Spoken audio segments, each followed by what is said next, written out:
Welcome to Pilot 18. I am Jyoti Verma. Today we are going to learn about general circulation, which is also called as atmospheric circulation. So let's first understand with the definition as usual. So first I am going to write the standard definition and then I will explain you the definition. So atmospheric circulation, that is also general circulation. It is the large scale movement of air. I will write it.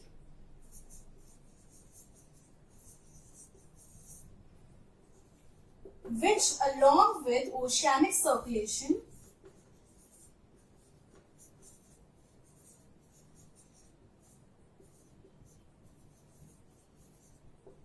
is the means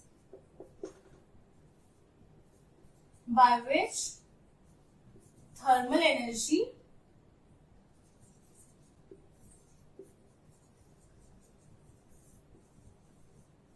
is redistributed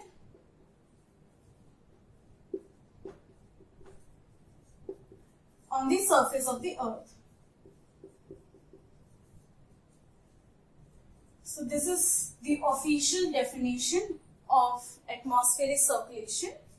Now here we are having three keywords.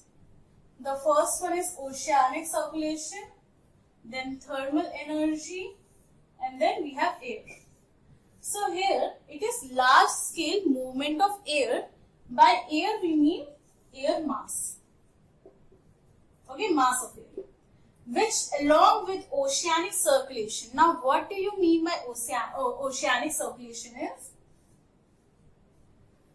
It is oceanic current. Okay. So it is the directed movement of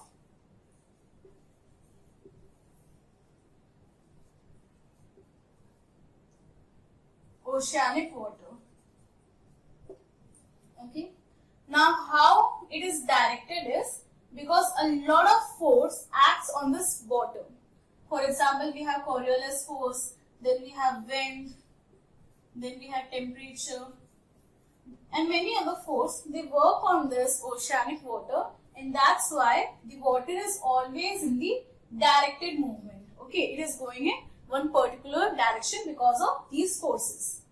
Now, is the means by which thermal energy. What do you mean by thermal energy?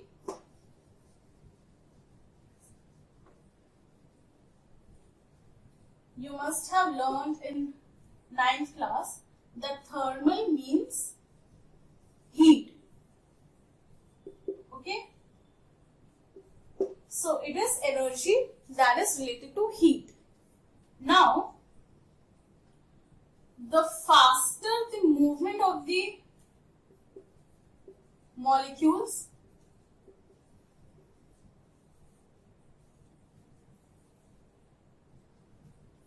more heat is generated and hence more energy is generated. Okay. So you understand what is thermal energy? Thermal energy is related to heat. Now the higher the temperature of molecules, the faster the molecules will move. And when they move faster, the more energy is generated or it is released. Then it is redistributed on the surface of the earth. So clear with this? Again, let me read it. It is a large scale movement of air mass which along with oceanic circulation is the means by which thermal energy is redistributed on the surface of the earth.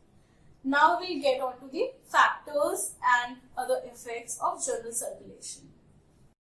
Now let's understand the factors that affect general circulation and the cell formation.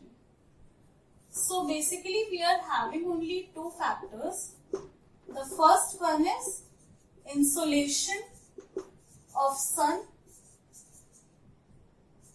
Okay.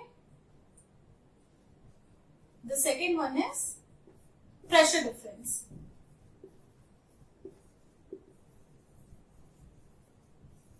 Now, what is insolation? amount of sun radiation that a particular area is receiving.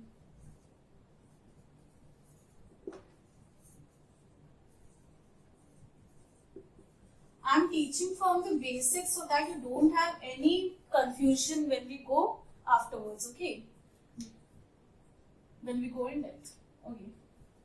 Now, insolation is related to thermal energy. Now, you already know what thermal energy is. That is heat energy. Now, pressure difference. You all know that air moves from high pressure to low pressure area. Then to understand the cell formation, you must understand what latitudes are. Latitudes on equator are 0 degree.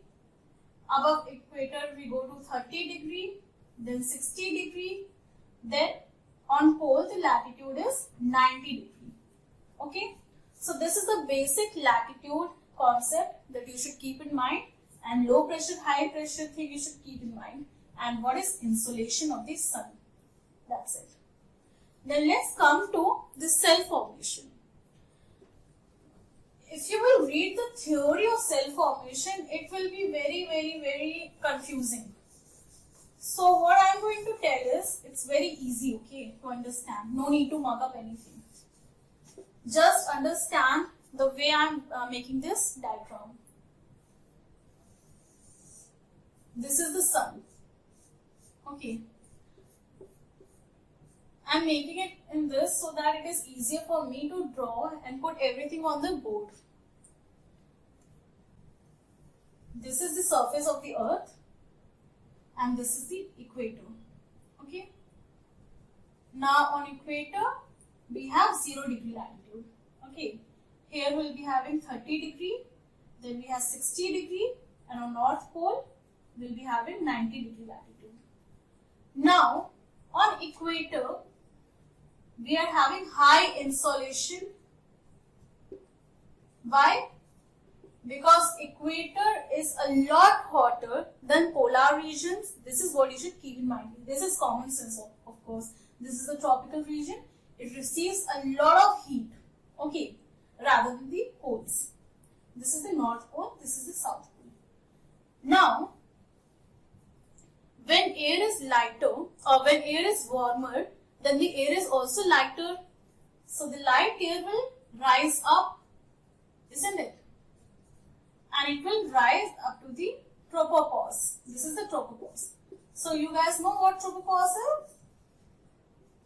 is? It is the boundary between troposphere and stratosphere. Now, tropopause is higher on the equator than on the polar region. See, I have converged it. Why? Because on polar region, the air, it is heavier, so it gets down, it sinks down. But on equator, because the air is warm, it is lighter, so it stretches a lot above than the polar tropopause. So, after it gets to the tropopause, the air will become, it will cool down. Then a portion of air will go towards north and a portion of air will go towards south. Now, let's forget about this southern portion. We have to take in mind about the northern portion, so it's easier for you to understand. Now, when it goes along the tropopause, when it reaches 30 degree latitude, the air will somewhat become colder, then cold air will shrink down, isn't it? And when it will come down, a part of air will go towards left and a part of air will go towards the equator. Let's keep in mind about the part of air that moves towards the equator. It will be like this, right? Now, once cell is forming, a cycle is getting completed. This cycle is what we call as Hadley cell. Okay, Hadley cell. Hadley is the person who discovered this phenomena. Now, yes, here high pressure region will be formed, right? Keep this in mind. Because the air it is coming down, so it is high pressure region. Just keep in mind. And on equator, low pressure region. Okay. Wherever there is warm, low pressure region will be formed because the air will become lighter and it will move up. Now let's come towards the pole. On pole we are having high pressure, right? Because the air it is lot denser. I hope you can see. So air always move from high pressure to low pressure. So this air will move towards here. But when it will reach 60-degree latitude, it will warm up. Now warm air will go up. Now when it will go up, a part of air will go towards right, a part of air will go towards left. Now let's forget about the air that is going towards right. Let's keep in mind the air that is going to the North Pole. Okay. Now after reaching 90-degree latitude, the cycle will get complete. Right. This cycle is what we call as polar cell. As easy as that. Now here low pressure region is formed because air it is rising up, see, and here high pressure region is formed because air is coming down. So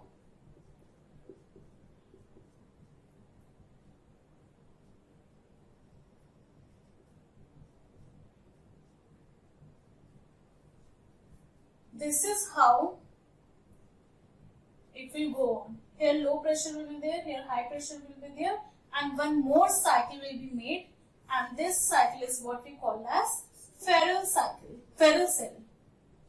It is called as Ferrel because Ferrel is the name of the person who discovered this phenomenon.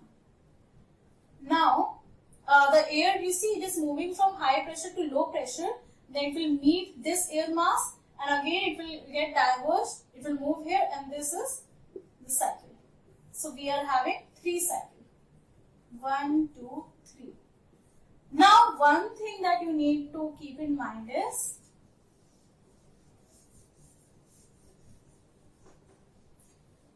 that Polar and Hadley, they are thermal cells. They are formed because of low pressure and high pressure. But this Ferrel cell is mechanical cell. Okay, the cell which was between the Polar and the Hadley is a mechanical cell because it is formed due to the void in the atmosphere. So this is the general circulation, and by this we are done with this chapter. You must understand the formation of Polar, Hadley and Ferrel cell. No need to get deep into the heavy words and all. I hope you understood by the diagram that this concept is so easy, but when you get into the theory, it's very confusing. So just understand it with the diagram that I made. It will be very easy for you. So by this we are done with this chapter. Thank you.